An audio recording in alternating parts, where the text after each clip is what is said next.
Freedom Convoy Tour. It was the Taking Action Tour. It was where we brought United Non-Compliance from phase 1, the Global Awakening, to phase 2, Taking Action.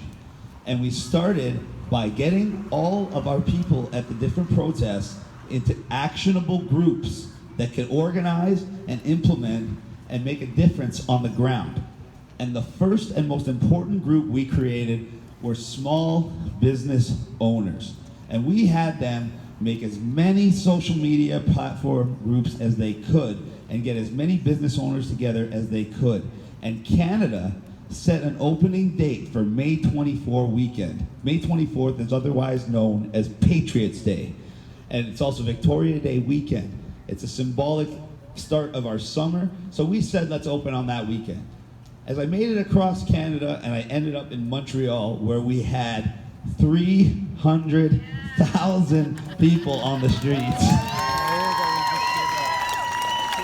300,000. I've never seen so many people in my life.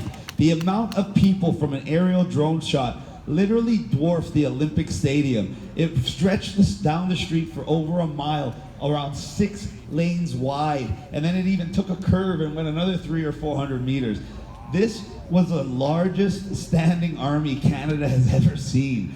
We have a law enforcement force of around 50,000 people. We have an army of around 30 or 40,000. And these are scattered all over Canada and even other places around the world. And we had over 300,000 Canadians marching in solidarity despite any type of difference or division the government could throw at them, marching with hope, marching with purpose, and marching ready to just say no. So now we came back and we called this tour the Just Say No Tour, because now everybody knows what they need to do. We had the small business group, we had the concerned parents group, we had the people that didn't want to get vaccinated at work group, and we had the people who wanted to get rid of these masks for everyday living group. And every one of them made their groups, every one of them grew. So we came back this time around to make sure that everyone's taking action, everybody's just saying no, and we're making a difference in this fight. And what did I find out just today? Just today, May 25th, we got notice that we had over 2,000 businesses in BC that had signed on to open whether the government liked it or not. 2,000! Okay? In a month. And guess what happened today? They let them open. We just came from Ranchero's Pizzeria with dine-in service, which is now legal as per the government. Do you think we might have had something to do with that decision? A little birdie also told me that by July 1st in BC, masks will no longer be mandatory, but they will be a recommendation. A recommendation. BC is leading the way in getting our freedoms back. I'm proud of you guys. I am very proud of you guys. I'm in a much better mood today than I was yesterday. I'll be honest, because when I heard that news and I saw that, it just made my day. Ontario's way behind. In Ontario, we're under a stay-at-home order. We're not even supposed to leave our house, let alone open our business, until at least June 16th. Can you believe that? And we've been locked down there since November, and the people are just asking for more. So what else was happening today? This day is supposed to be a historic day for me, because you see me holding this right here. This is my book. My book, Just Say No. Aptly named for the tour, perfect timing to be released. It was supposed to go on sale at Amazon today for its global launch. And just yesterday I got notice that for the first time, Amazon has banned a book before it can even be released. They are so scared of this book that they banned it, and they waited till the 11th hour to do it. just to try to stop me from launching it. But guess what? It's still available on my site because we have other distributors, other shippers that'll be ready to take the load. And you can go to www.realchrisskye.com and get this book right now and find out why Amazon banned it, why I got arrested on Wednesday before I came here. Do you all know that? I heard you all heard about that. I'm front page news today. Do you see the picture? It's got Doug Ford putting a mask on like a bad scene out of Pulp Fiction, and it has me standing there like this. I was like, wow, that's pretty dramatic. And why did the arrest just happen on that day? And why is there no evidence in this arrest, like any other charge that they ever do to me? Because there's always a political angle. There's always another agenda. And their agenda in this case was to stop me from coming out here, stop the Just Say No tour, and above all, stop the launch of this book. They want to characterize me as a villain, as violent, as dangerous. And when you read the book, which is my words, literally in black and white, it paints an entirely different picture of who I really am. And this book is designed as a deprogramming tool for all the lies and propaganda that they've been brainwashing the general public with for almost a year and a half. For somebody who's awake, this book will provide them with the knowledge and the courage to speak out more, to act out more, to just say no more. To the person who's on the fence, and they don't understand what's really going on, but they know something's up and they just need a little bit more information. If they read this book, it will be like a light bulb just went off in their brain. And as for the double mask wearer at home or in their car, no, people, please, there is hope, I promise. There is hope, and I'll tell you how to reach them in a second. But this book can. If you can convince them to read this book, if you can convince that person to spend the afternoon it will take to digest this information, they will at least start asking questions. And that's what we need everybody to do, is ask questions. I wrote this book so it sparks questions at a national and international level. Questions that they can't answer, like, why are they approving a vaccine where a month ago on my last tour, what was I telling everybody? Don't take the AstraZeneca vaccine, guys. It's dangerous. And what did they say? Don't listen to Chris Skye. He's not a scientist. He's not a doctor. He doesn't know what he's talking about. He's spreading dangerous misinformation. Fast forward 3 weeks later. Government of Canada. Sorry, guys. The AstraZeneca vaccine is now banned because it's not safe enough. As for Chris Skye warning you, no comment. And if you were hurt or injured or died from it, our bad.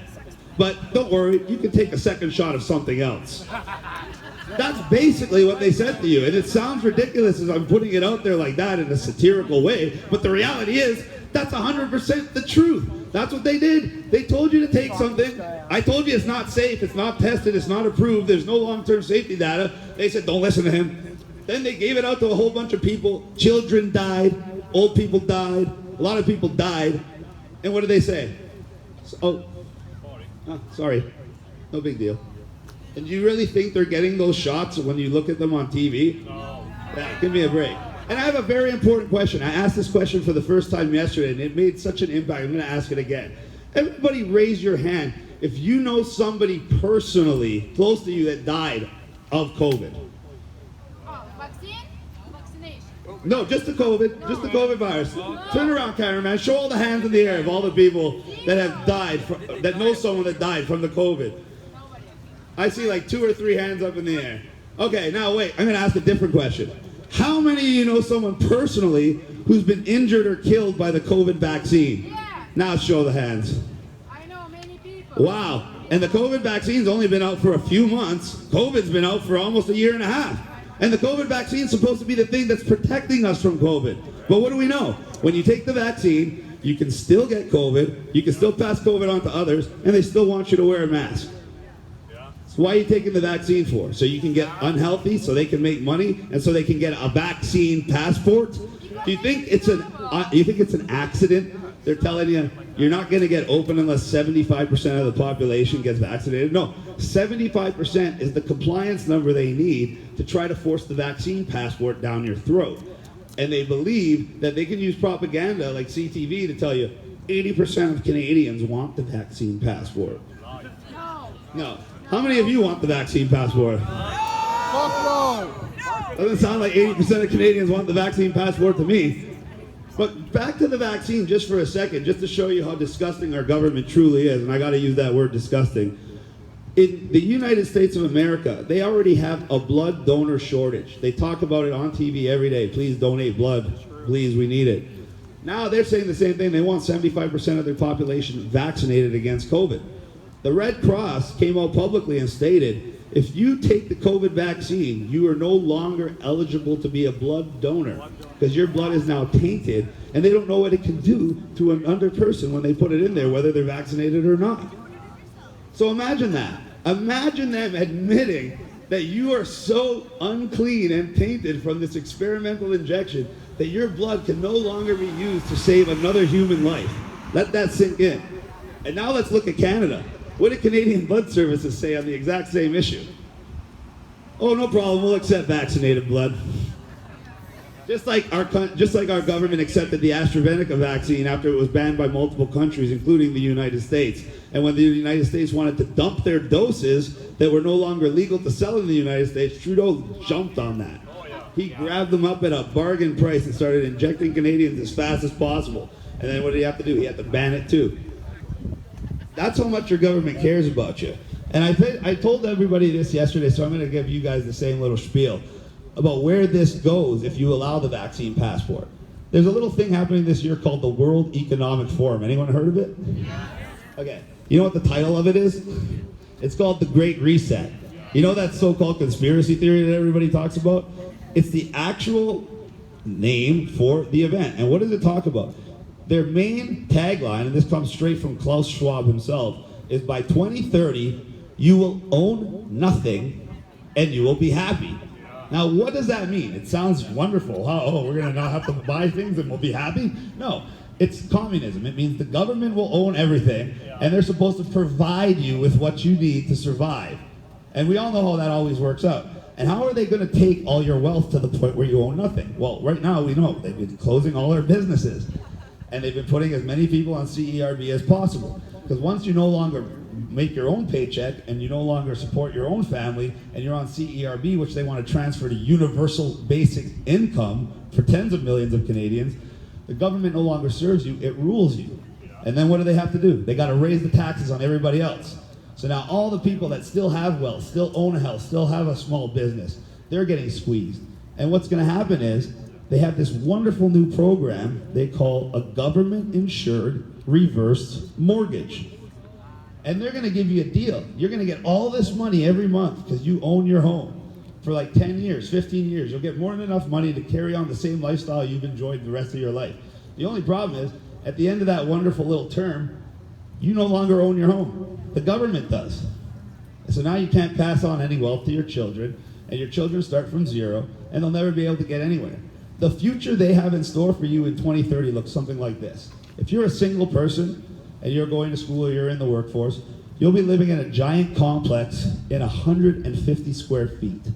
You may or may not have your own bathroom in there, depending on the class rating of the building. You might have a communal bathroom, like a dorm. And you won't have a car, not even close. You won't even own a bicycle.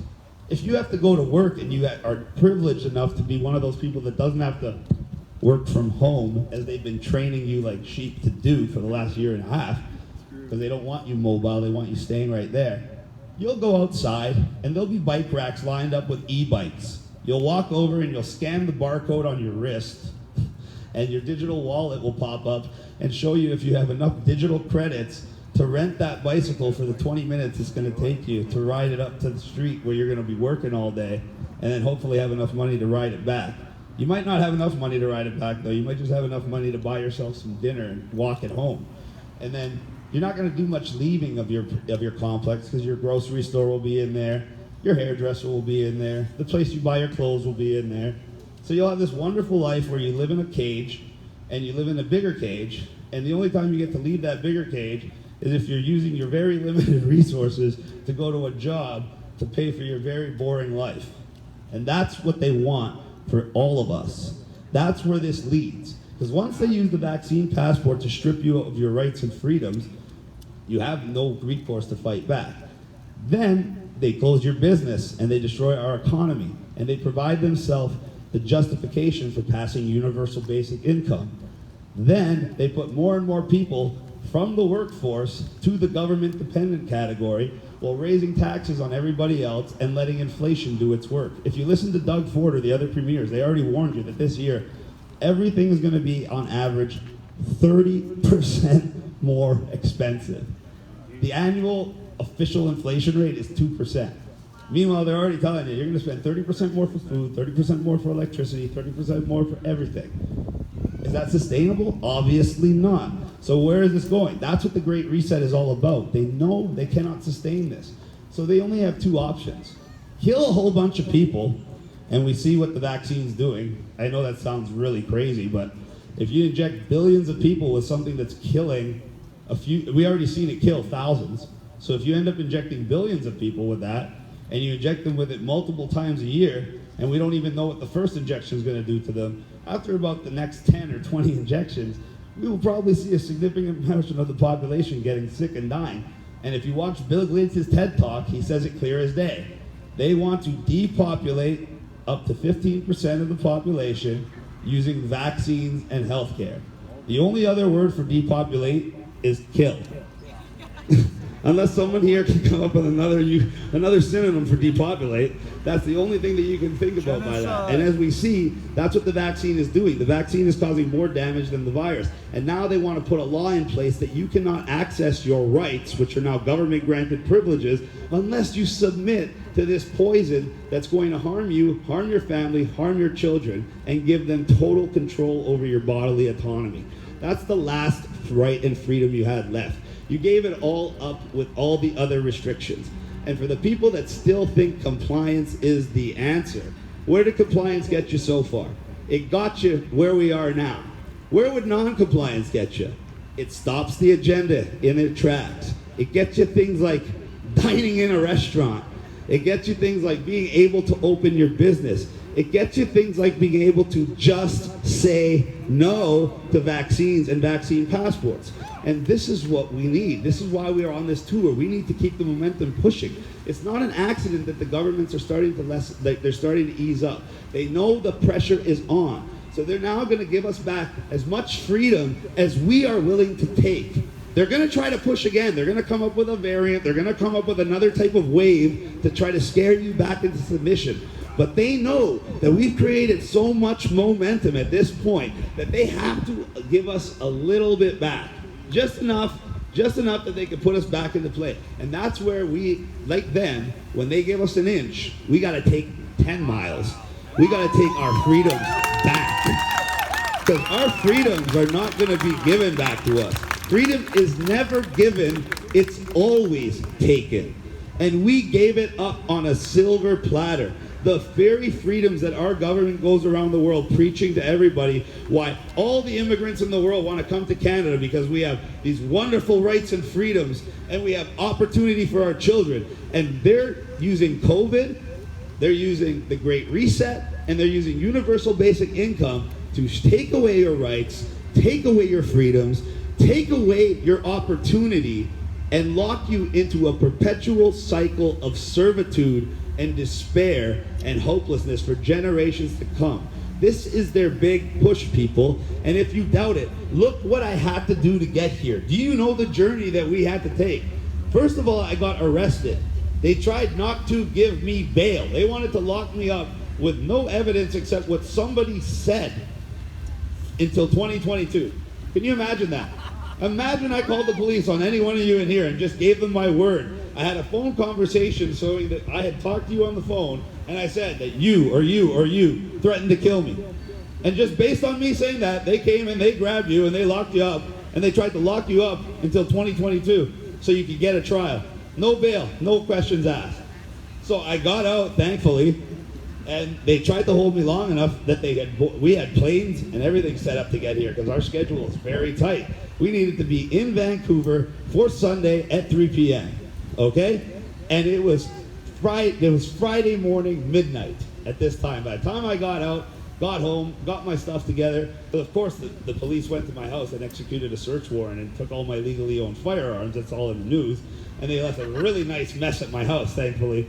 Of course, I gave them the exact locations of everything, but that didn't stop them from trashing the place. Thanks, guys.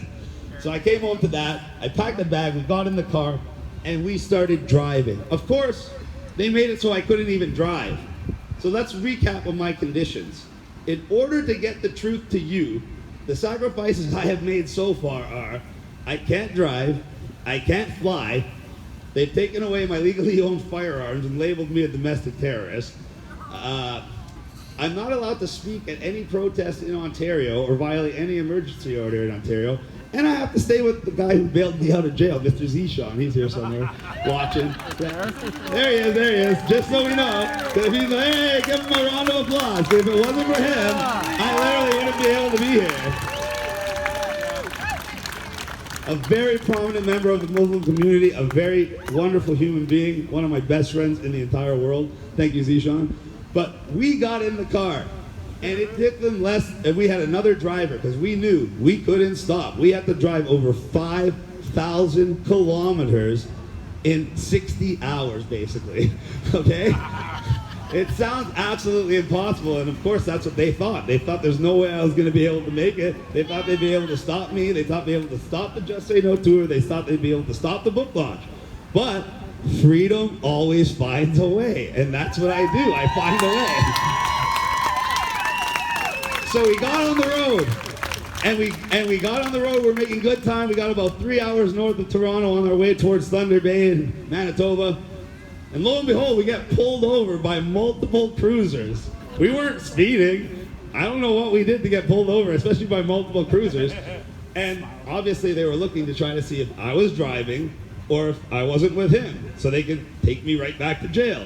Of course I wasn't driving, and I was with him, so they couldn't even give us a ticket, and they made up some ridiculous excuse that they pulled us over because there was a moose accident somewhere nearby. I pulled you over because there was a dead moose down the road. Okay, makes perfect sense. Thanks, guys. Have a nice night.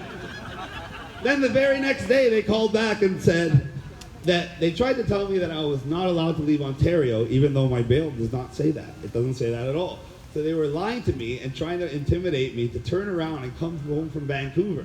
They kept calling the phone multiple times to the point where we had to start switching cars because we didn't know if we were going to make it. We were stalled for so long, we needed fresh drivers and fresh vehicles. So we reached out to the Freedom community, and they did not let us down. Not even for a second. In total, it took us 9 cars and a helicopter to make it to Vancouver for 2 p.m. 1 hour before I was actually supposed to arrive. Thank you. That's what it took for us to get here. And then we still have a city to hit in every single day that we were supposed to be taking a plane to, but instead now we have to drive to. So the idea of seeing a bed, the idea that this is all for some kind of grace and glory, are things that are just not in our wheelhouse right now. This is a grueling mission, but this is a necessary mission. I even dare to say it's a divine mission, because everything they try to do backfires. You want to put me on they put me on the front page of the Toronto Sun, and then they're smart enough to go and talk about my book in the article. Thanks, guys. Thanks. Call me a crazy criminal, and then let them read my book that talks about love, peace, unity, and like, why not? It just makes so much sense. So what do we got to do from here? Exactly what we've been doing. We got to open our businesses. We got to keep taking off the mask. We got to put pressure on the schools. Did you see what the schools just did? 12-year-olds can now consent to a vaccine. How is it consent when they're in a school and when they're surrounded by so-called authority figures, and those authority figures are recommending they get the vaccine? How many children are going to just say no when they're there by themselves, a 12-year-old, and their principal and their teacher, multiple ones, are telling them, go get the vaccine? 1 out of 100? This is a backdoor mandatory vaccination attempt, because they know if they say the word mandatory vaccination, parents might actually get up off their ass. So they're doing this to try to sneak it in. And they're trying to keep, and that's why they don't want parents even allowed on school property. Do you understand what they're doing? Do you see the divide they're creating? Do you see how they're slowly taking control of your children and starting to make the decisions for your children and starting to cut you out of the process? It started with the masks. Now they want to force your kids to go testing. Now they want to get your kids vaccinated without you knowing about it, without you consenting to it. Do you understand where this heads? Have you understood my warnings yet? I hope so. And today is the day that the book launched. Amazon tried to ban it. Amazon banning the book's just going to make everybody want it more because they realize the only reason Bezos would ban the book is if it's messing with their agenda. There's a book on Amazon right now called Just Say No to Vaccines. That's perfectly okay. But Just Say No to Government Tyranny, it got banned. I don't even think they read the book. I just think they saw my picture on the front and that was all it took. What do you guys think? Picture. But you guys gotta read the book. I want everybody to read the book, and more importantly, I want everybody to rate and review the book. I just made a new section on my website, www.realchrisskye.com. Right before I got here, it went up, where everybody could rate the book and review the book and share their review to their social media page. Everybody always asks, how can we support the movement? How can we wake people up? How can I do something? This is the easiest way. Buy the book, read the book, give it to other people, make them do it. When enough people read this book and it goes against everything that they're posting in the mainstream media, everyone will ask questions. And that brings me back to the double masker that's believing everything, that loves the government and doesn't have a clue what's going on.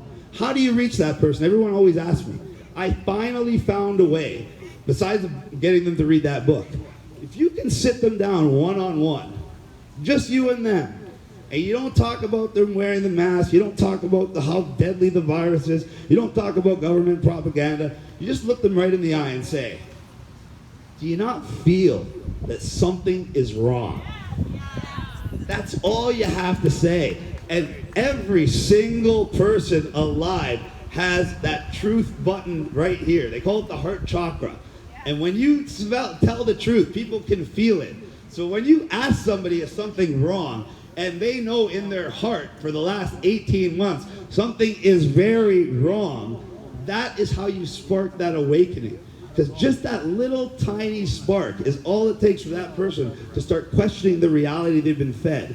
And once they start questioning the reality they've been fed, you give them a little more truth, and then you can alter their perception that this isn't about their safety or health, this is about control and dominance. And then you've won that battle. And that's where we are now. We're waking up the last sleeping members of society to try to prevent this vaccine passport. And guys, our efforts are not in vain. We didn't just see them opening up businesses in BC. What did we see around the world? I don't think anybody knows about this. There it is! Thank you, you wonderful human being. Israel was the first country around the world to implement the vaccine passport. And almost immediately it caused a public health crisis and more across the country, with the average Israeli citizen literally posting dire cries for help on social media from the international community. And so much pushback happened, and so many lawyers started suing, and they started throwing around the word Nuremberg Part 2. How ironic for Israel to be hearing that. And as soon as that word got uttered, it was like a key in a lock. And all of a sudden, the vaccine passport is no longer law in Israel. So that means we can beat it. Even if they try to force it down your throat without telling you, even if Trudeau, who admires China's dictatorship because their government can do things without the public interfering, we can get it turned over, just like they did. We don't have to suffer. We don't have to give in. We could just say no. Thank you very much, everybody. Please buy the book. I'm going to be over there. We also have shirts like this.